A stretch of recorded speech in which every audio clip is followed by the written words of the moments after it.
Hi everyone, thought I'd show this revell HO scale big boy model. Now you usually can get these old kits for about 20 quid. You can, if you look round. They're not that dear, they're not, for a static model, but this is a twist on this one. Okay, you can see I put it on my layout, and there's a reason for that, because it does actually run.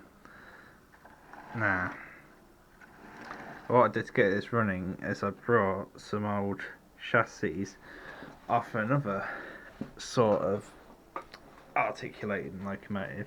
Now they do actually look like the big boys ones, but I'm not sure what they are. They are not the revell version, because I've got the revell actual parts to do another one of these, which I plan to do a whole video on, converting one. And if anyone's wondering where the front plate here is and that, with the handrails and the other ladder on there and the pipework, I have got them all still. They're just not on this because this isn't staying out here. This and that sort of detail is very, very finicky. It's like really easy to break. This plastic doesn't seem to have much tolerances for flexing. As soon as it goes past, it just pops. But as you can see, it does run in that. And other than the ugly hand railing here, this moulded plastic, that honestly, if you want to make it look better, chop that off and replace it with something else. Try and get the like the pins that hold the railing, like you'd have for normal locomotive, to put some guitar wire or something through. The solid wire, the thin sort, not the coil round, obviously. But yeah, it does actually run quite nice, but it's still an ongoing project because, well, actually, I'll show you why. Okay, you can see it runs. Both of them have got separate motors, but there's only one issue, and I'll show you that now, actually.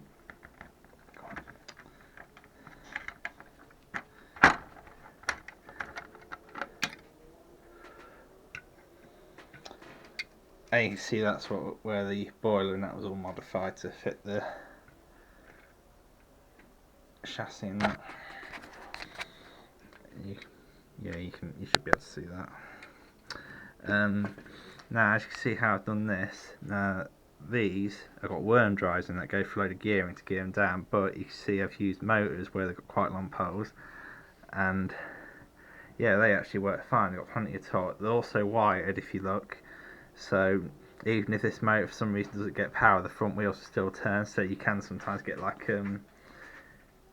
I don't know what you'd call it. You can get like a bit of wheel slip. You can cut. I have seen videos of some articulated motor or duplexes and that where one set of wheels is actually gripping nice and the others like spins. So that's nice to see when it happens the odd time.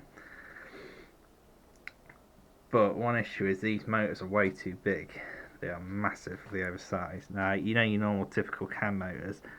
These are your normal typical cam motors, and as you can see, they are tiny in comparison. Like, not sure how well the camera shows it, but they are a lot smaller. They are like, they're not just like good 5mm fat, thicker, nearly 10mm thick the other way in that, which means it doesn't really like tight radius curve. When I say tight, it doesn't like fourth radius curves. It can get round them, but it only just, and the body tends to go a bit, try to really overswing in that. So I need to fix that.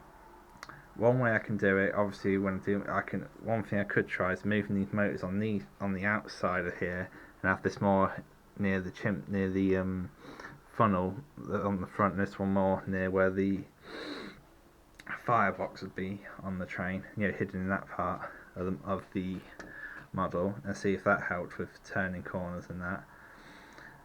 But there's another way I can do it, is where you have a motor where you have two axles and you have two shafts on each end, and then you have a solid bit of metal here with the worm drive one that's sticking out, and you have rubber between them, and that turns, and that rubber can flex and turn. I have seen other people do it with plastic.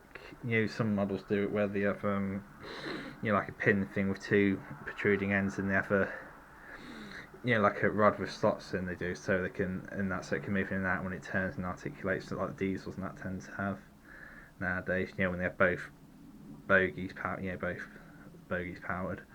But But one issue that my Pennsylvania T1 there, it has that with only one motor and it runs terribly at the moment. Yeah, you have to use a lot of oil on that system and that to get it all free turning.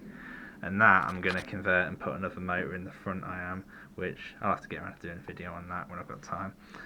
But yeah, it is actually quite. The only thing I've got to do though, once I've sorted that out running that, but if I do my bit, when I do get my big layout downstairs, I have to have 30-inch radius curves for that minimum. So if I do like a 20, if I do something like a 27, 30, and 33-inch radius curve, something along those lines with flexi track, then I'll probably just leave this as is. The only thing I will do though, because if you look, there's plenty of space.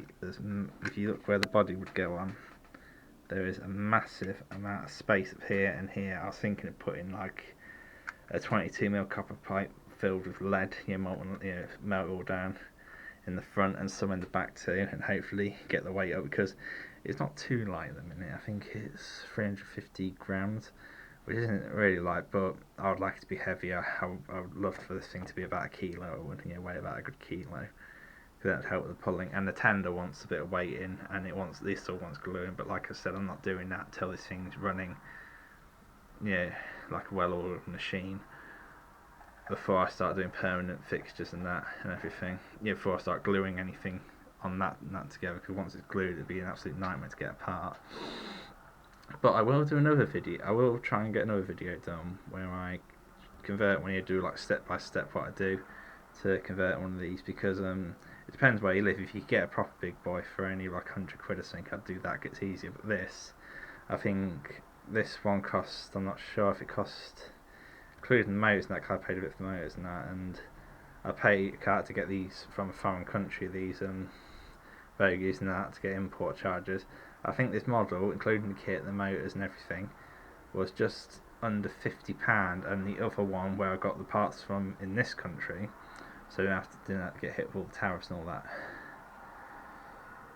was, I think it costs £40 including the motors, to get that, all the parts to do another one of these. So they're alright. And if you like building models like I do, I love building like models, and that's you can just give you a bit of enjoyment like that.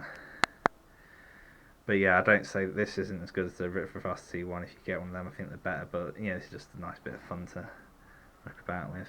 Anyway, I'm rambling now, so hope you enjoyed the video on this, and I'll try and get some more videos of it when it's done, and bye.